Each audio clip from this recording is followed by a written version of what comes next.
beauties, this is Sam from Instant Beauty. So I decided to film what not to do when you have extensions video. I have so many what to expect and what to do when you get extensions, but never a what not to do. So these are my top 5 rules for what not to do when you get extensions. So my first rule of what not to do is not to bleach or lighten the extensions. Most of the time, extensions come already dyed or bleached, so to re-lighten them is typically a no-no. Like 99.999% of the time, it will not work well. You won't get the results you want, or it'll damage the extension. So because of the process of the extensions, what happens to them chemically before you even get them, you don't know exactly what happens, so it's not a good idea to lighten them. Keep in mind you can darken them a few shades if you want to color them darker, but I don't recommend to lighten them or bleach them. So my next what not to do when you have extensions is not to brush your extensions when they're wet. So like to use an actual brush.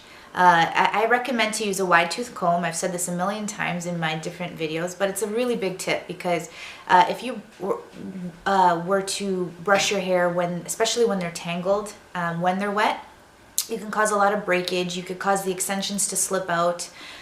It's just a lot of damage to the extension, unnecessary, because the best thing to do, and what I suggest to do, is to use a detangle spray before going at it with a brush or anything, and comb them out with a wide tooth comb. So if you have excessive tangles, use a wide tooth comb so that way you don't damage the hair. It's much safer and you won't lose any extensions. So my next rule of what not to do when you get extensions, you don't want to use a really hot styling tool. Most girls, they'll crank up their straightener to 420 degrees or the highest setting that it could go. And yes, it might give you, a nice long-lasting curl or straighten, but I don't recommend doing that when you have extensions. First of all, I suggest using a thermal protectant, like a heat protectant, so then this way you are protecting your extensions and your own hair. And use a mild setting, or like a medium setting on your straightener or curling iron, and even your blow dryer.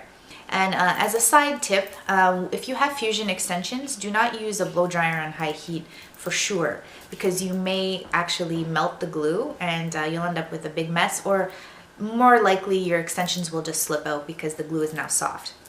So no matter what type of extension you have, I don't recommend to use a high heat setting, and especially if you're not using a heat protectant spray. So my next what not to do rule is don't cut your extensions yourself, unless you know what you're doing.